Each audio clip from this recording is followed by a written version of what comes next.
Hello everyone, once again welcome back. आज हम discuss करेंगे इंडस्ट्रियल लॉ।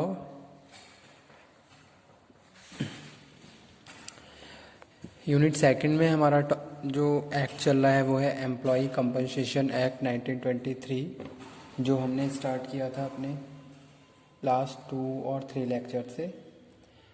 ठीक है, तो आज का जो टॉपिक है वो है रूल्स रिगार्डिंग एम्प्लॉयज़ कंपनसेशन, यानी कि कौन कौन से ऐसे रूल्स हैं जिसमें एम्प्लॉयर लायबल है टू कंपनसेट देयर एम्प्लॉयज़, तो वो आज हम डिस्कस करने वाले हैं।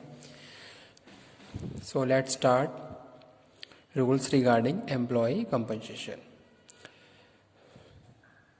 तो यहाँ पे मैंने कुछ एसेंशियल कंडीशंस लिखी हुई हैं, कुछ प्रोविजंस यहाँ पे दिए हुए हैं जो हम डिस्कस करेंगे। फर्स्ट वन यहाँ पे है when an employer is liable to pay compensation if personal injury is caused to an employee by accident arising out in the course of his employment. ठीक है, तो यहाँ पे स्टूडेंट हम क्या बात कर रहे हैं, हम बात कर रहे हैं भाई अगर ड्यूरिंग एम्प्लॉयमेंट कोई भी एम्प्लॉई, ठीक है, जैसे सपोज आपकी फैक्ट्री में कोई भी एम्प्लॉय काम कर रहा है और ड्यूरिंग एम्प्लॉयमेंट उसको कोई भी इंजरी हुई, जैसे सपोज उसका कोई भी उसको डिसेबलमेंट हुआ, या फिर हम इंजरी की बात करें कि भाई काम करते समय उसके साथ कोई भी इंसिडेंट हुआ, उसकी बॉडी में कहीं कट लगा या कोई भी उसे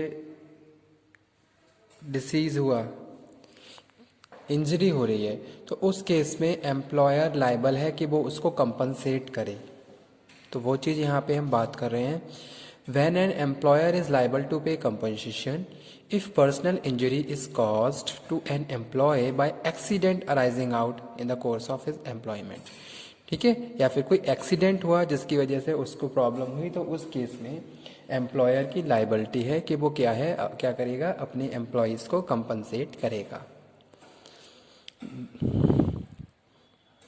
So employer shall be liable to pay compensation, and compensation is also payable when employees contract occupational disease peculiar to his employment. ठीक है, in that case compensation also required कब, अगर एम्प्लॉय को क्या है, कोई भी डिसीज हो रहा है, in that case employer shall be liable to compensate. And next one is if there is a contract workers are working in the organization or factory, they also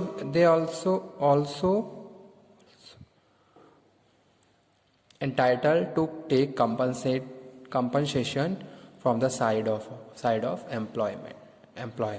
okay, तो वो यहाँ पे हम बात कर रहे हैं। तो अगर मैं सिंपली बताऊँ क्या रूल्स हैं, रूल्स रिगार्डिंग एम्प्लॉय कंपनसेशन के, कि भाई ड्यूरिंग एम्प्लॉयमेंट फैक्ट्री में काम करते समय किसी भी वर्कर्स को कोई भी प्रॉब्लम हो रही है, ठीक है, जैसे सपोज उसके साथ कोई इंसिडेंट हुआ, उसको कोई डिसीज़ हो गया, ठीक है, वो पार्शियल डिसेबलमेंट है चाहे फुल डिसेबलमेंट है, तो उस केस में क्या है, जो एम्प्लॉयर है वो क्या करेगा, अपने एम्प्लॉय को कंपनसेट करेगा।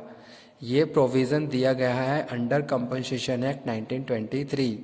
चाहे वो उसको कोई बीमारी हो रही है, चाहे वो किसी मशीन से काम करते समय उसको कोई इंजरी हो गई, या फिर उसका कहीं पे एक्सीडेंट हो गया, इन सभी केसेस में ये रूल्स बनाए गए हैं कि भी जो एम्प्लॉयर है वो क्या है, वो अपने एम्प्लॉय को कंपनसेशन प्रोवाइड करवाएगा।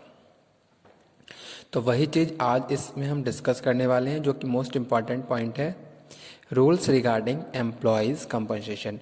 अब कंपनसेशन किन किन कंडीशन में दिया जाता है, पहली चीज़ इंजरी, अगर एम्प्लॉय को कोई भी इंजरी हो गई है, चाहे मेजर है चाहे माइनर है, तो पेमेंट रिक्वायर्ड है, that payment we have to provide to our employees. अगर मैं कोई फैक्ट्री चला रहा हूँ तो भाई मैं क्या करूँगा, उसको कंपनसेट करूँगा, पेमेंट प्रोवाइड करवाऊँगा।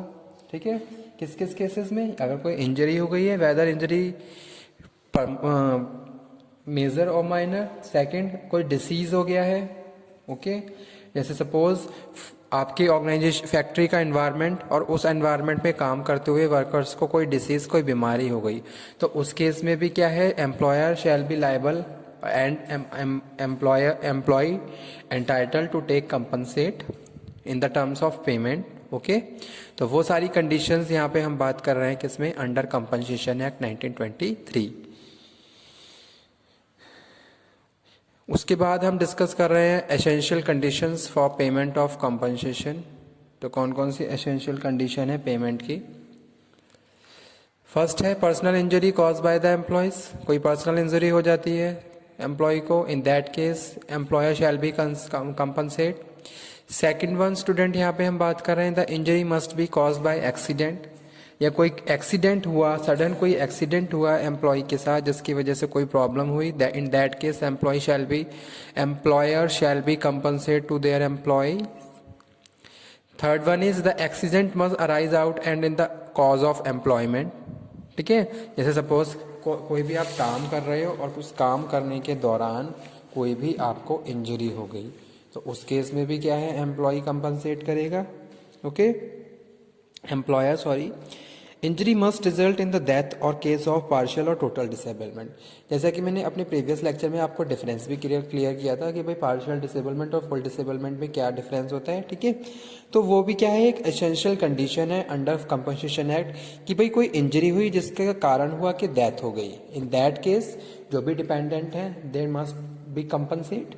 ठीक है, जो हमने डेफिनेशंस ऑलरेडी क्लियर कर ली हैं कि भाई डिपेंडेंट कौन होते हैं, पार्शियल डिसेबलमेंट क्या होता है, फुल डिसेबलमेंट क्या होता है, employees, employer, wages, all definitions we have clear in our previous video lectures. So according to that here fourth one is injury must result in death or case partial or full disablement, या तो death हो गई या फिर partial disablement है, यानी कि आप कुछ टाइम के लिए क्या हो अर्निंग वर्किंग के लिए काम मतलब कि अर्निंग नहीं कर सकते, काम नहीं कर सकते, पार्शियली आप क्या है डिसेबल हो कुछ टाइम के लिए, या फिर आपकी बॉडी का कोई पार्ट क्या हो गया है, थोड़ा इंजर हो गया है या कोई उसमें कोई प्रॉब्लम हो गई जिसकी वजह से आप अपनी अर्निंग फंक्शनिंग्स को स्मूथली परफॉर्म नहीं कर पा रहे, या फिर टोटल डिसेबलमेंट यानी कि आप टोटली क्या हो गए हो डिसेबल, यानी कि आप अब जॉब या फिर जो भी काम है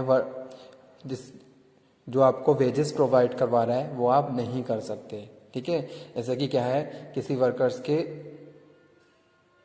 कोई मेजर डिसीज हो गया जिसकी वजह से उसको हेल्थ इश्यूज हो रहे हैं, या फिर कोई ऐसा इंसिडेंट जिसकी वजह से आप कोई भी अर्निंग फैक्टर परफॉर्म कर ही नहीं सकते आप। ठीक है, तो उसको हम यहाँ पे टोटल डिसेबलमेंट बोलते हैं। जैसा कि मैंने दोबारा से मैं आपको क्लियर कर दूं डेफिनेशंस क्या है पार्शियल डिसेबलमेंट और टोटल डिसेबलमेंट की। ठीक है, तो वो अभी हम डिस्कस कर लेते हैं।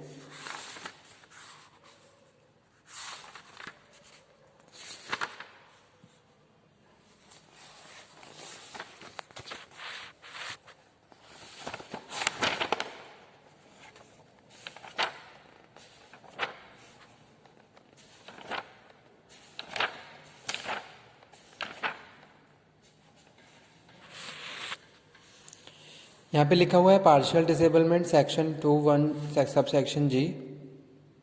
ठीक है, partial disablement means where the disablement is of a temporary nature, यानी कि टेम्परेरी नेचर, कुछ टाइम के लिए आप क्या हो जाओगे, रिकवर हो जाओगे, सही हो जाओगे और दोबारा से अपने जो भी वर्क है वो करने लगोगे जो आपको वेजेस प्रोवाइड करवा रहा है। ठीक है, तो उसको तो स्टूडेंट हम पार्शियल डिसेबलमेंट बोलते हैं। जैसे सपोज आपको कोई प्रॉब्लम हुई, कोई आपको डिसीज़ कोई बीमारी हो गई और जिसका ट्रीटमेंट करवाने के बाद वो बीमारी सही हो गई। ठीक है, और उसके बाद आप फिट हो जॉब करने के लिए, तो उसको तो हम पार्शियल डिसेबलमेंट बोलते हैं। Total disablement student, total disablement means where disablement is of permanent, permanently आप क्या हो गए, डिसेबल हो गए, किसी भी काम को करने के लिए आप एबल नहीं हो, in capacity and employees for the all work. ठीक है, किसी भी काम करने के लिए आप कैपेबल ही नहीं रहे which he was capable of performing at time. Okay, तो ये था डिफरेंस या फिर डिफाइन पार्शियल डिसेबलमेंट और full disablement, total disablement under compensation act 1923। तो वही चीज़ यहाँ पे हम बात कर रहे हैं, partial disablement only the earning capacity is reduce. ये भी कह सकते हैं हम कि भाई पार्शियल डिसेबलमेंट में आपकी जो अर्निंग कैपेसिटी है वो थोड़ी रिड्यूस हो गई है कुछ टाइम के लिए, लेकिन आफ्टर सम टाइम वो रिकवर हो जाएगी और फिर आप पहले की तरह अर्न करना स्टार्ट कर देंगे, यानी कि आप कैपेबल हो जाएंगे अर्न करने के लिए। और टोटल डिसेबलमेंट में यहाँ पे हम बात कर रहे हैं, total disablement is the employ is rendered incapable of doing all type of work which is capable of perform at the time of the accident, यानी कि आप क्या हो गए, इनकैपेबल हो गए कि आप द्वारा उस काम को कर पाएँ, या फिर आप अर्निंग कैपेसिटी आपकी बिल्कुल ही ख़त्म हो गई। तो उसको स्टूडेंट यहाँ पे हम बात करेंगे किसकी, पार्शियल डिसेबलमेंट की और टोटल डिसेबलमेंट की। तो यही कंडीशंस यहाँ पे लिखी हुई हैं भाई, कि भाई कोई भी एम्प्लॉय है तो उसके लिए रूल्स बनाए गए, ठीक है। जो भी गवर्नमेंट ने रूल डिसाइड करे, कुछ प्रोविज़न सेट करे कि भाई अगर वर्कर्स के साथ कोई प्रॉब्लम हो रही है, कोई इंसिडेंट हो रहा है, अगर वो पार्शियल डिसेबल है, फुल डिसेबलमेंट है, यानी कि टोटल डिसेबलमेंट हो रहा है, तो उस केस में उसको कंपनसेशन प्रोवाइड किया जाना चाहिए, ठीक है। तो ये क्या है, एम्प्लॉयर की लाइबिलिटी है, सोशल लाइबिलिटी है, एक सोशल लेजिस्लेटिव की तरह से हम इसको बात कर सकते हैं कि भाई सोशल लाइबिलिटी है कि आप क्या हो, लाइबल हो कि भाई उसको कॉम्पनसेट आप प्रोवाइड करो। जैसे आपने देखा होगा फैक्ट्रीज बहुत सारी फैक्ट्रीज आज के टाइम में रन हो रही हैं, चाहे स्मॉल स्केल पे बात करें चाहे लार्ज स्केल पे। तो वर्कर्स को अगर कोई प्रॉब्लम हो रही है तो उन पर ध्यान नहीं दिया जाता है, ठीक है, या फिर ऐसे बहुत सारे ऐसे प्रोविज़न हैं जो हम फॉलो ही नहीं कर रहे हैं। तो इन दैट केस जो फैक्ट्री चीफ इंस्पेक्टर है वो इन सारी चीज़ों की इंश्योरिटी करता है, ठीक है, उन सारी चीज़ों को ऑब्जर्वेशन करता है कि भाई ये सारी प्रैक्टिसेस आज के टाइम में हमारी ऑर्गेनाइजेशन में रन हो रही हैं या नहीं हो रही हैं। वर्कर्स के जो भी राइट्स हैं, वर्कर्स के लिए जो भी प्रोविजंस बनाए गए हैं, उनको इफेक्टिवली अप्लाई किया जा रहा है नहीं किया जा रहा है। तो ये सारी प्रैक्टिसेस यहाँ पे बात कर रहे थे हम, रूल्स रिगार्डिंग एम्प्लॉय कंपनसेशन, ठीक है, यानी कि अलग अलग रूल्स हैं एम्प्लॉय को कंपनसेशन करने के लिए। भाई अगर हम बात करने हैं पार्शियल डिसेबलमेंट की तो वहाँ पे कंपनसेशन का अलग टर्म्स है, अगर हम फुल डिसेबलमेंट की बात करें तो कंपनसेट क्या है, अलग टर्म है। तो वो हम अपने नेक्स्ट लेक्चर में कवर अप करेंगे। फिलहाल आज हमने नॉर्मली डिस्कस किया कि भाई कौन कौन से रूल्स होते हैं, rules regarding employ compensation according to employ compensation act 1923, ठीक है। तो these are the essential condition for payment of compensation. Thank you very much.